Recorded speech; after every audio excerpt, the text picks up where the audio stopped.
Dito sa Pilipinas, marami sa mga naglalakihang negosyo at naglalakihang bahay. Nakabase ang ayos at pagpapalakad ayon sa feng shui nito. Na ang hangad ay papasukin, padapuin ang swerte at paalisin ang malas. Kaya naman, ang pagiging feng shui expert daw ay isang malaking responsibilidad at negosyo. Kaya ngayong gabi, kilalanin natin ang buhay at silipin natin ang bahay ni Miss Marites Allen, ang feng shui expert of the stars. Dito sa Powerhouse.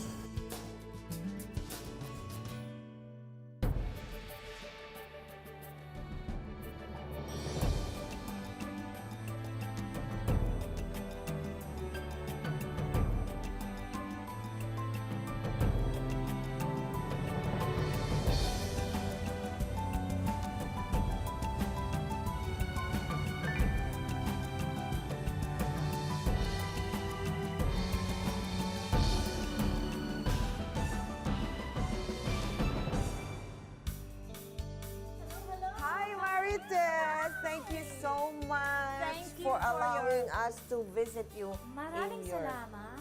Wow. Welcome. So, I imagine na itong kondo mo, maraming mga feng shui. Ay, Syempre. Oo, kailangan niya. Ay, teka, alam mo, kumakatok pa lang ako sa'yo, may nakikita na ako dito eh. Pintuan. Sa pintuan eh. Ano ba yun? This is actually a mantra. Ibig sabihin yung mga...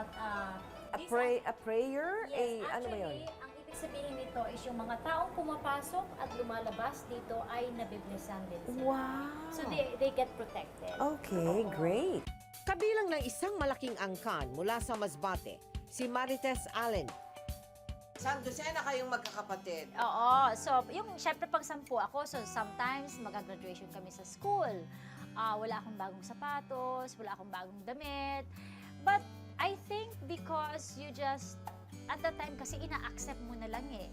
Yun eh. Oo. Yun na yung buhay mo eh. Yes, at saka, I really believe in things like, you don't miss what you don't have. Sa murang edad, punong-puno na ng mga pangarap si Marites Allen. Alam mo, natutulog kaming magkakapatid minsan kasi nga maliit lang yung bahay sa living room. Sabi ko, one day, magkakaroon ako ng magandang bahay. One day, magkakaroon din ako ng kotse. Oo. So talagang, I put that into my head. I had a vision. Gayunpaman, hindi naging hadlang ang kahirapan para hindi sila makapag-aral. Kailangan yung mga eldest sisters and brothers ko, hindi sila pwede mag-asawa kung hindi sila nakakapag-graduate ng isa sa amin. Naging porsigido at masigasig si Marites na matapos ang kanyang pag-aaral. Pinalad siyang makapagtrabaho sa isang Australian aid agency sa Queen City of the South, ang Cebu City. At that time, sabi ko, so medyo na-settle na yung personal kong buhay. Gusto ko naman maghanap ng partner.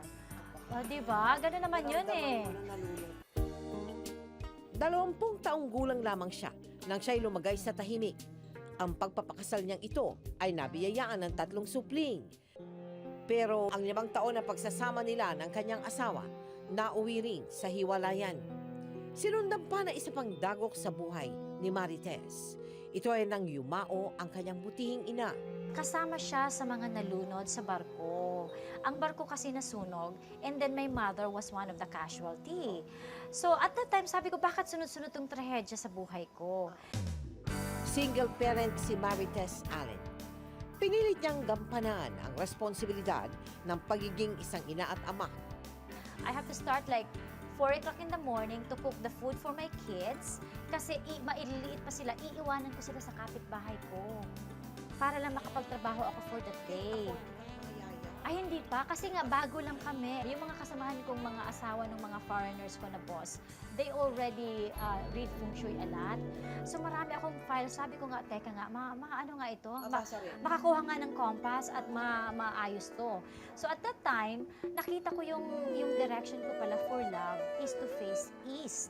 Ginawa mo yung nabasa mo? Oo, ginawa ko, nabasa Inayos mo ko. yung lamesa mo? Naglagay pa pala ako ng mandarin ducks.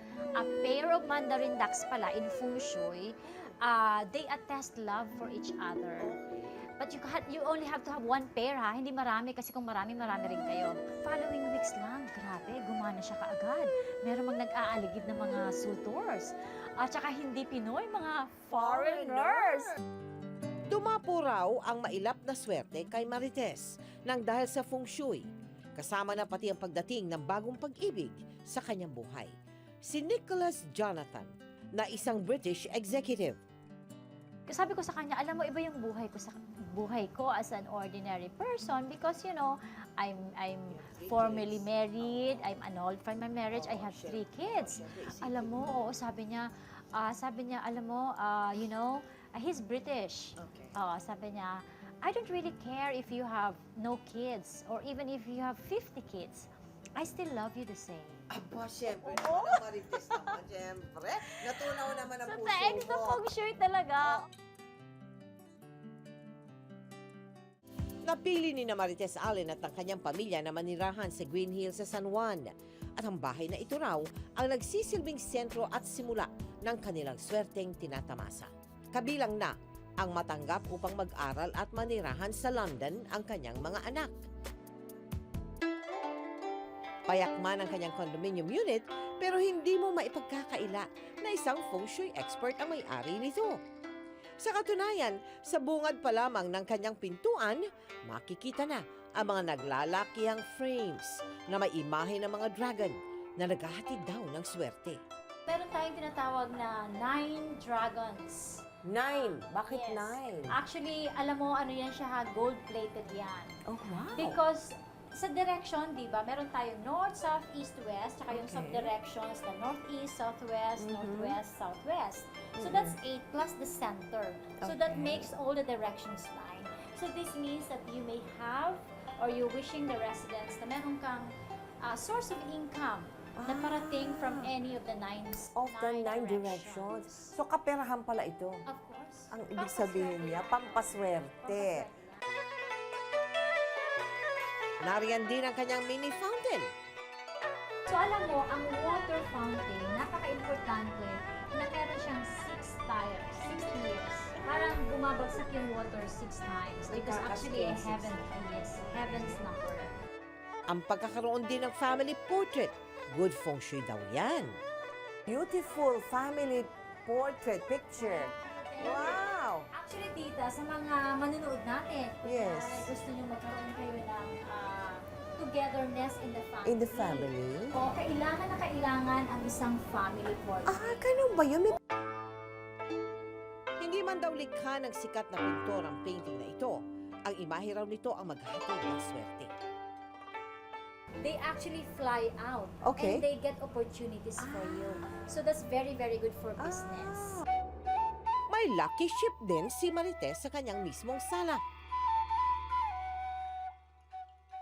It's called the wealth ship. Yes, wealth ship. Kasi Okay. an empty ship means an empty promise. Ah, So it has to be loaded with lots of ingots or, you know, gems or anything. okay. So, nung medyo syempre, nakaipon ako, nakabili Oo. ako ng malaki. Oo. Ah, Ang dami nga mga ano dito, pera-pera. ito siya po is, these are, a lot of them are coins coming from Coins. trips abroad. All around the world. Na hindi natin nagagamit. Right. Tapos yung posisyon naman niya Ng ship. is galing sa akin at sa husband ko na magandang direksyon, sailing through the master's bedroom. Sailing through the Oo, kasi kailangan mo na yung ship mapasok doon yung swerte sa couple. Sa mga nagnanais raw na dapuan ng swerte, importante raw ang posisyon kung saan nakalagay ang salamin at upuan. Introduce a lot of mirrors.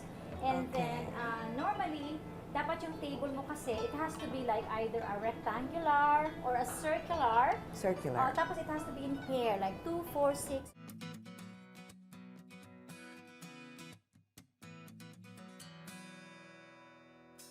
Do you cook? Nagluluto ka ba? Yes, I do. Talaga? I do, oo. Ay, You love mga to ano cook? lang, I'm more comfortable with the baking. Baking. Mas Oo, gusto mo? pasta, mga more Kesa Italian. cooking? What is the most extravagant thing that you have done for yourself? Because you've gone a long way. You have worked very hard, di ba? Well, I think Ano for yun? me, okay, if you ask me, we never or we don't really like make ipon-ipon or something, okay? We travel the world.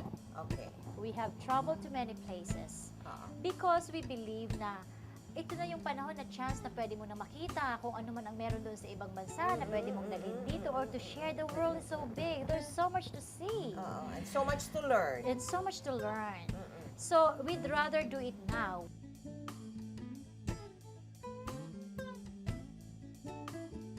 Sa bawat bansang puntahan at pasyalan ni Marites, Ref Magnet ang numero 1 sa kanyang listahan na dapat bilhin at baunin pauwi. Kada every Wow! country that we Kumukuha visited, ka. oo, we collect. Oo, so, And wow, you have been all over, ha? Ang master's bedroom, ang sentro at pinagmumulan ng positive energy ni Marites. pinagbabawal yung telebisyon. Kaharap ng... Kaharap ng bed. Because Why? this actually reflects a screen. So, Oh. nakikita kayo mag-asawa, dumodoble kayo. So, that could actually result to extramarital affairs. Ay! Oo. Ay. Pero alam mo, tita, kasi kailangan ko manood ng 24 oras. Kaya nandiyan din ang iyong ano. Thank you so much. Dapat naman, bago ka matulog, takpan mo siya. You Ayun. can cover it. You also have to have the hulu. Ay, meron ako niyan. Oo, the hulu also have to Is be for money. for health. For For health ito. longevity, oo. Oo. Linalagay yan siya, one Dalawa. per each table. Table, okay. Kasi kailangan kayong mag-asawa, meron kayong photograph. Because you know, this is really your own place. Sa kwarto ring ito raw matatagpuan ang pinakatatagong kayamanan ni Marites. Ang kanyang wealth vase. Gusto mo talagang yumaman. Sino naman ang ayaw yumaman kaya? Or maging mas maswerte. Okay. Ang laman ng wealth vase na yan is may lupa yan. Lupa. A small amount of Soil. Okay. Na hiningi mo sa isang napakayamang tao or maybe respetadong tao. Because you have to build it with the earth. The foundation is the earth. Makulay at punong-puno ng buhay ang mundo ng feng shui. Ito raw ang isa sa mga secret ingredient kung paano nagkaroon ng sariling trademark sa fashion, si Marites Allen. Pero sa kabila raw ng tagumpay niya sa napili niyang karera, ang pagdating daw sa buhay niya ng mga kontrobersya. How does the name Joy Lim strike you? Well, actually, if something happens like that, I don't really mind them. It doesn't make them bother me.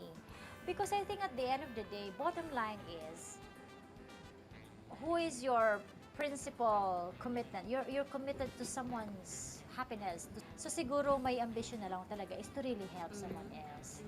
Oh, so why do they have to bother me? I don't need to be bothered by them. Higit na mas mahalaga kay Marites Allen ang kapangyarihan at bisa ng positibo at kabutihang asal. Our mind works wonderful. Visualization is very important. So kung wala ka mang kunyaring pampaswerte na feng shui, unang-una is yun ang pwede mong gawin. Never lose hope and have a vision in life. Ang payo ni Marites para dapuan din ng swerte sa buhay. We apply feng shui because gusto lang natin bumuti ang ating tsansa sa buhay. Okay. So it's a guidance, it's a principle, it's a scientific knowledge na pwede nating gamitin kung sino man. Kung gusto mong umunlad ang buhay mo. Alright. Yes, so pero nandun pa rin yung dapat na nagsusumikap ka. Ikaw ay parating namamalantaya, you pray harder. Marites, thank you so much. Talaga naman. welcome. Maraming Thank you. salamat. Hirap, tiyaga, at pagsisikap ang nagdala kay Marites Allen tungo sa tagumpay na kanyang tinatamasa ngayon. Yun daw ang mga lucky charms ng kanyang buhay. At sana nga po sumainyo ang lahat ng swerte sa buhay. Hanggang sa susunod na Lunes, samahan niyo po akong kilalanin ang buhay at silipin ang bahay ng mga taong kabilang dito sa Powerhouse.